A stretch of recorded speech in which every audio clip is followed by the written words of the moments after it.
This video is based upon our research into the power structure behind the push for global government.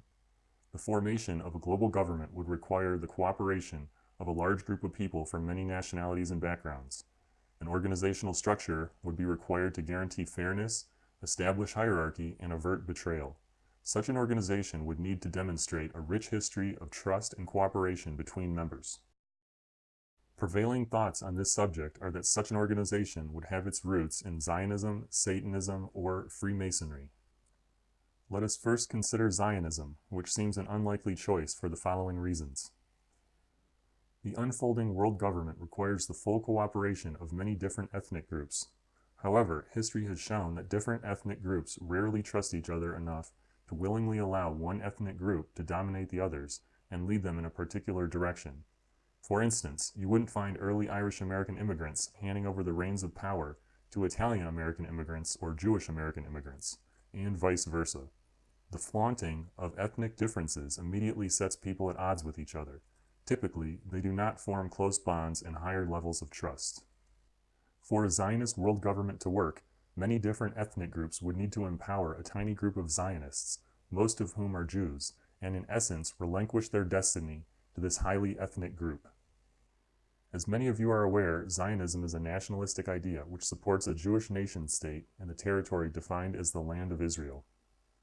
Pro-world government ethnic groups in China, India, and Pakistan would have to buy into Zionism to a large extent and base their trust upon relationships emanating from such a belief.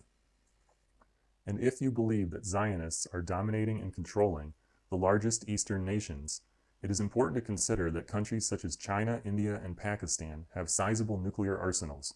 Could these nations be bullied into submission by a scant few followers of Zionism? And if they could, would the leaders of these Eastern nations continue to enthusiastically support the idea of world government and champion a global banking structure run by a dominant group of Zionists? Speaking from a purely historical standpoint, it remains highly unlikely. And yet, the leaders of the Eastern nations are in full support of the emerging world government and its banking structure. Some say that Freemasonry is controlled by Zionists. If this were the case, Freemasonry would surely be forced to carry out the agenda of Zionism. And because the agenda of Zionism is very particular to Israel, it would be obvious to all ethnic groups within Freemasonry that an agenda of Israeli favoritism was being carried out. And so we would arrive back at the problem of Zionism's unlikely ability to unite different ethnic groups under a world government. Do not misunderstand our position. We feel that Zionism is a legitimate problem. We realize that Israel receives special treatment from many countries, and we are fully aware that Israeli agents helped carry out the 9/11 false flag attacks. However, we are not convinced that Zionism is the root of world government. There's a good possibility that many globalists are pretending to be Jews and/or Zionists so they can hide behind the anti-Semitic defense. Furthermore, real Jews and Zionists who advocate world government are likely utilizing the anti-Semitic defense as well. Using sympathy to gain support has worked wonders as a psychological operation, and we see no reason that those behind a world government would not employ such a tactic. In our quest to uncover the root of global government, the next possibility we might consider is Satanism, which has its roots in the Abrahamic religions of Judaism, Christianity, and Islam. Although Satanism has come to encompass a variety of New Age philosophies, it can never truly escape the confines of the religious structure from which it sprang.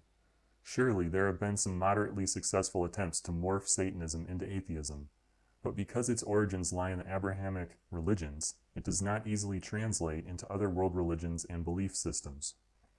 Therefore, it is unlikely that a belief in Satanism would unite a Chinese Taoist, Japanese Buddhist, or Indian Hindu under the banner of world government. However, many world leaders with these Eastern religious backgrounds are deeply involved in the push for a world government.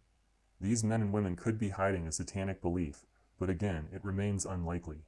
So, which organization assures its members that they will not be betrayed at some point in the future, or hung out to dry like so many Middle Eastern despots?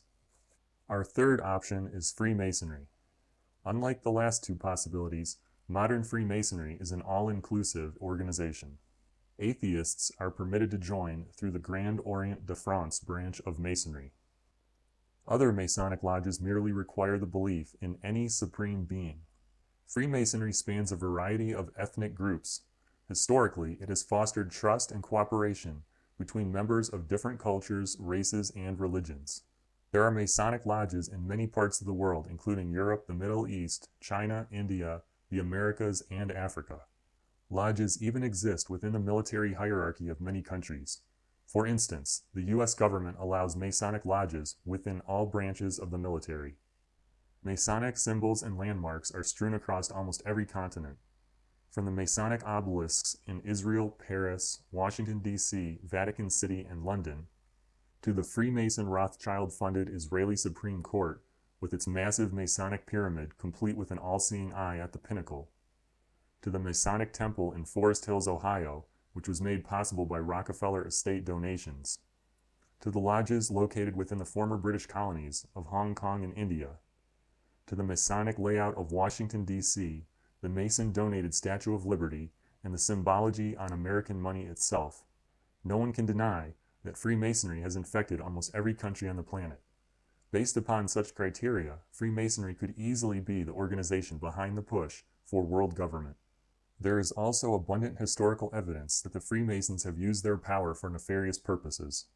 Freemasons were behind the murder of William Morgan, the Jack the Ripper murder cover-up, the French Revolution, the plot to kill Archduke Ferdinand, plans for world wars, judicial and police corruption in the UK, and the mafia-related activities of the P2 Masonic Lodge, to name a few. Interestingly enough, the ruling body of Freemasonry never accepts responsibility for any wrongdoing. Instead, they devote all of their energies to deflecting bad press and denying involvement in any activity deemed harmful to the organization.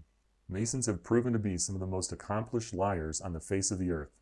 Freemason oaths to aid and assist any distressed Freemason and never reveal anything related to the Brotherhood when given under a Masonic sign, except in matters of murder or treason, are mostly to blame for their numerous deceptions.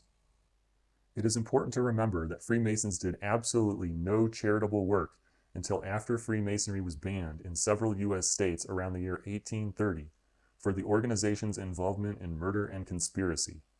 During this time, American Freemasons essentially went into hiding and voluntarily closed lodges to avoid condemnation from a rightfully angry citizenry. In 1870, the Freemasons quietly reemerged and created the Shriners, whose focus was to be fun, fellowship, and charity. The Shriners branch of Freemasonry was designed to put a good face on the recently besmirched organization, and nothing more. Today, the Freemasons continue with their nefarious plans, while using the Shriners Children's Hospital as a defense mechanism. In the end, this strategy is no different than the mob operating a soup kitchen to garner support. It is both deceptive and pathetic. Based upon years of research and a careful process of elimination, we are now confident that Freemasonry is the driving force behind a world dictatorship. We are also convinced that there are no good Freemasons. All members are fully aware of the organization's many trespasses over the centuries, as well as their treacherous oaths, yet they refuse to resign.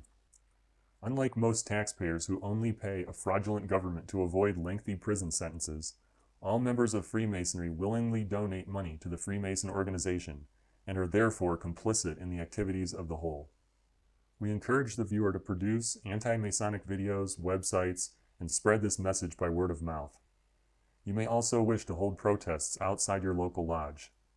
Freemasons hate bad publicity and they deserve every bit of it. Your hard work and dedication can bring about the downfall of the abominable Freemason Mafia. We are seeking a worldwide ban against Freemasonry and life sentences for all 5 million or so members who refuse to resign. A Masonic database of names and faces must be compiled. These men and women must not escape justice.